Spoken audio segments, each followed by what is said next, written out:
ನೋಡಿ first year ಅವ್ರಿಗೆ workshop calculation and science ಅಲ್ಲಿ ಮೆಟಲ್ ಚಾಪ್ಟರ್ ಕಂಟಿನ್ಯೂಷನ್ ಮಾಡ್ತಿದ್ದೀನಿ. ಇಲ್ಲಿ ನೋಡಿ ಫಸ್ಟ್ ಗನ್ ಮೆಟಲ್ ಅಂದ್ರೆ ಏನು ಅಂತ ನಿಮ್ಗೆ ಬ್ರಾಸ್ ಅಂದ್ರೆ ಏನು, ಬ್ರಾನ್ಸ್ ಅಂದ್ರೆ ಏನು ಅಂತ ತಿಳ್ಕೊಂಡಿದ್ದೀರಾ. ಬ್ರಾಸ್ ಅಂದ್ರೆ ನೋಡಿ, ಬ್ರಾಸ್ ಅಲ್ಲಿ ಏನಿರುತ್ತೆ ನಮ್ಗೆ ಕಾಪರ್ ಮತ್ತೆ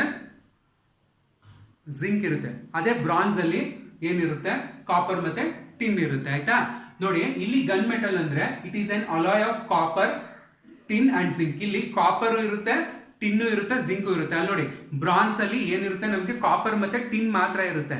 ಆಯ್ತಾ, ಅಂದ್ರೆ ಬ್ರಾನ್ಸ್ ಅಂದ್ರೆ ಕಂಚಲ್ಲಿ, ಹಿತ್ತಾಳೆ ಅಂದ್ರೆ ಬ್ರಾಸ್ ಅಲ್ಲಿ ನಮ್ಗೆ ಕಾಪರ್ ಮತ್ತೆ ಜಿಂಕ್ ಇರುತ್ತೆ. ಆಯ್ತಾ, ಇಲ್ಲಿ ನೋಡಿ ಗನ್ ಮೆಟಲ್ ಅಲ್ಲಿ ಏನೇನಿರುತ್ತೆ ಅಂದ್ರೆ, ಗನ್ ಮೆಟಲ್ ಅನ್ನೋದು ಒಂದು ಅಲಾಯ್. ಈ ಅಲಾಯ್ ಅಲ್ಲಿ ಏನಿರುತ್ತೆ ಅಂದ್ರೆ ಕಾಪರ್ ಇರುತ್ತೆ, ಜಿಂಕ್ ಇರುತ್ತೆ, ಟಿನ್ ಇರುತ್ತೆ. ಅಂದ್ರೆ ಇದು ಬ್ರಾನ್ಸ್ ಏನ್ ಅಲಾಯ್ ಇರುತ್ತೆ ಅಷ್ಟನ್ನು ಸೇರಿಸಿ ನಾವು ಗನ್ ಮೆಟಲ್ ಅಂತ ಕರಿತೀವಿ. ನೋಡಿ ಗನ್ ಮೆಟಲ್ ನ ಏನಕ್ಕೆ ಯೂಸ್ ಮಾಡ್ತೀವಿ ಅಂದ್ರೆ which is used for making guns.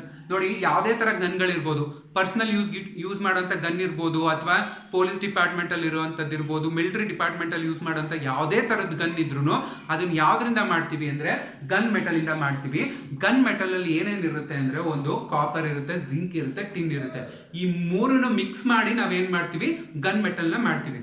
ಅದಾದ್ಮೇಲೆ ನೋಡಿ properties. It consist of 88% of copper, 10% of zinc and ನೋಡಿ 10% of tin and 2% of zinc. ಏನೇನಿರುತ್ತೆ ನೋಡಿ ಗನ್ ಮೆಟಲ್ ಅಲ್ಲಿ ಏನೇನಿರುತ್ತೆ ಅಂದ್ರೆ 88% ಅಷ್ಟು ತಾಮ್ರ ಇದ್ರೆ 10% ಅಷ್ಟು ಟಿನ್ ಇರುತ್ತೆ, 2% ಅಷ್ಟು ಏನಿರುತ್ತೆ ಜಿಂಕ್ ಇರುತ್ತೆ. ಆಯ್ತಾ, it is strong, hard and tough. ಇದು ತುಂಬಾ ಸ್ಟ್ರಾಂಗ್ ಆಗಿರುತ್ತೆ, ಹಾರ್ಡ್ ಆಗಿರುತ್ತೆ, ಮತ್ತೆ ಟಫ್ ಆಗಿರ್ತದೆ. ಅದಾದ್ಮೇಲೆ it is wear due to friction. ನೋಡಿ ಈಗ ಗನ್ನ ನಾವು ಅಂದ್ರೆ ಅದ್ರೊಳಗಿರೋಂಥ ಬುಲೆಟ್ ನ ಗನ್ನಲ್ಲಿ ಶೂಟ್ ಮಾಡಿದಾಗ ಬುಲೆಟ್ ಏನಾಗುತ್ತೆ ಫಸ್ಟ್ ಹಿಂದೆ ಹೋಗಿ ನೆಕ್ಸ್ಟ್ ಮುಂದೆ ಹೋಗುತ್ತೆ. ಆಗ ಹೋಗ್ಬೇಕಾದ್ರೆ ಏನಾಗುತ್ತೆ, ಫ್ರಿಕ್ಷನ್ ಆದಾಗ ಇದೇನಾಗುತ್ತೆ, ಸಮಿಯುತ್ತೆ. ಆಯ್ತಾ, ಅದನ್ನ ಹೇಳ್ತಾನೆ it's wears due to friction. ಆಯ್ತಾ, it is whitish yellow colour. ನೋಡಕ್ ಹೆಂಗಿರುತ್ತೆ ಅಂದ್ರೆ ಬಿಳಿ ಮಿಶ್ರಿತ ಹಳದಿ ಬಣ್ಣದಲ್ಲಿ ಯಾವ್ದಿರುತ್ತೆ, ಗನ್ ಮೆಟಲ್ ಇರುತ್ತೆ.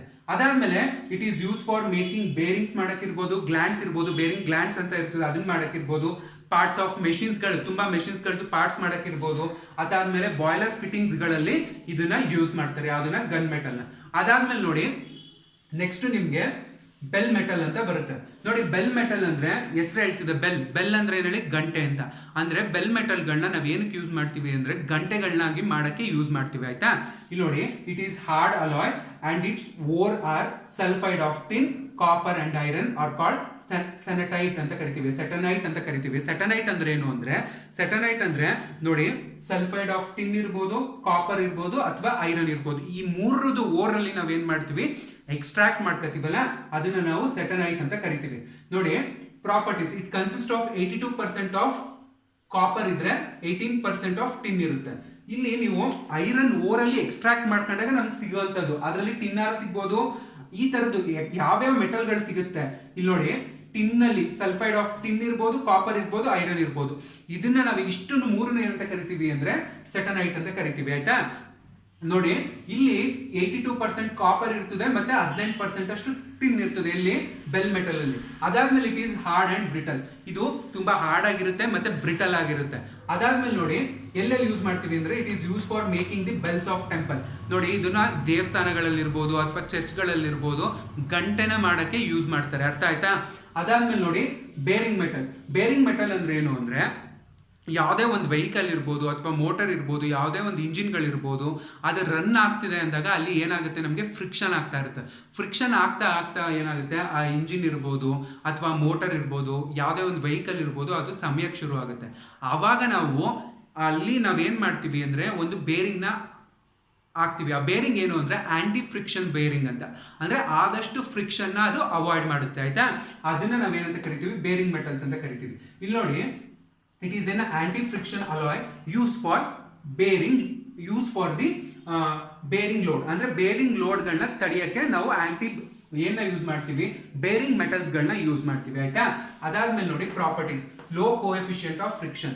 ಬೇರಿಂಗ್ ಮೆಟಲ್ ಗಳಿಗೆ ಕೋಎಫಿಷಿಯಂಟ್ ಆಫ್ ಫ್ರಿಕ್ಷನ್ ತುಂಬಾ ಕಡಿಮೆ ಇರ್ತದೆ. ಆಯ್ತಾ, ಅದಾದ್ಮೇಲೆ high melting point and economical. ನೋಡಿ ಬೇರಿಂಗ್ ಅಂದ್ರೆ ಆಲ್ಮೋಸ್ಟ್ ಬೇರಿಂಗ್ ಮೆಟಲ್ಸ್ ಗಳನ್ನ ನಾವು ಎಲ್ಲಿ ಯೂಸ್ ಮಾಡ್ತೀವಿ ಅಂದ್ರೆ ಹೈ ಟೆಂಪರೇಚರ್ ಇರೋ ಕಡೆ ಯೂಸ್ ಮಾಡ್ತಿರ್ತೀವಿ. ಅದಕ್ಕೆ ಇದನ್ನ ನೋಡಿ ಹೈ ಮೆಲ್ಟಿಂಗ್ ಪಾಯಿಂಟ್, ಇದ್ರದ್ದು ಮೆಲ್ಟಿಂಗ್ ಪಾಯಿಂಟ್ ಎಷ್ಟಿರುತ್ತೆ, ಜಾಸ್ತಿ ಇರುತ್ತೆ. ಮತ್ತೆ ಬೇರಿಂಗ್ ಮೆಟಲ್ ನಮಗೆ ತುಂಬಾ ಕಡಿಮೆ ದುಡ್ಡಲ್ಲಿ ಸಿಗುತ್ತೆ, ಅದಕ್ಕೆ ಇಟ್ ಈಸ್ ಎಕನಾಮಿಕಲ್ ಅಂತ ಹೇಳ್ತೀವಿ. ಅದಾದ್ಮೇಲೆ ಗುಡ್ ಕ್ಯಾಸ್ಟಿಂಗ್ ಕ್ವಾಲಿಟಿ, ಅದು ಯಾವ್ದಕ್ಕೆ ಬೇಕಾದ್ರೂ ಯಾವ ಮೆಟಲ್ ಮೇಲ್ಗಡೆ ಬೇಕಾದ್ರೂ ನಾವು ಅದನ್ನ ಈಸಿಯಾಗಿ ಒಂದು ಲೇಯರ್ ತರ ಫಾರ್ಮ್ ಮಾಡಿ ಕ್ಯಾಸ್ಟ್ ಮಾಡ್ಬೋದು. ಕ್ಯಾಸ್ಟ್ ಅಂದ್ರೆ ಇದ್ರ ಮೇಲೆ ನಾನು ಒಂದು ಬೇರಿಂಗ್ ಮೆಟಲ್ನ ಏನ್ ಮಾಡ್ತಿದ್ದೀನಿ, ಸುತ್ತಿದ್ದೀನಿ, ಅಂದ್ರೆ ಇದನ್ನ ಪ್ರೊಟೆಕ್ಟ್ ಮಾಡ್ತಿದ್ದೀನಿ. ಒಂದು ಒರಿಜಿನಲ್ ಯಾವುದು ಲೋಹ ಇರುತ್ತೆ ಆ ಲೋಹದ ಮೇಲೆ ನಾನು ಬೇರಿಂಗ್ ಲೋಹನ ಅಂದ್ರೆ ಬೇರಿಂಗ್ ಮೆಟಲ್ನ ಅಪ್ಲೈ ಮಾಡಿ ನಾನು ಆ ಲೋಹನ ಏನ್ ಮಾಡ್ತಿದ್ದೀನಿ, ಪ್ರೊಟೆಕ್ಟ್ ಮಾಡ್ತಿದ್ದೀನಿ. ಆಯ್ತಾ?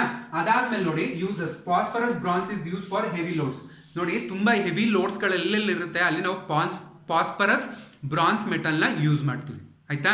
ನೋಡಿ ಇದಾದ್ಮೇಲೆ ನೆಕ್ಸ್ಟ್ ನಿಮ್ಗೆ ಇನ್ನೊಂದು ಸಣ್ಣ ಟಾಪಿಕ್ ಇದೆ, ಇದಾದ್ರೆ ಪೂರ್ತಿ ಮೆಟಲ್ ಚಾಪ್ಟರ್ ಕಂಪ್ಲೀಟ್ ಆಗುತ್ತೆ. Thank you.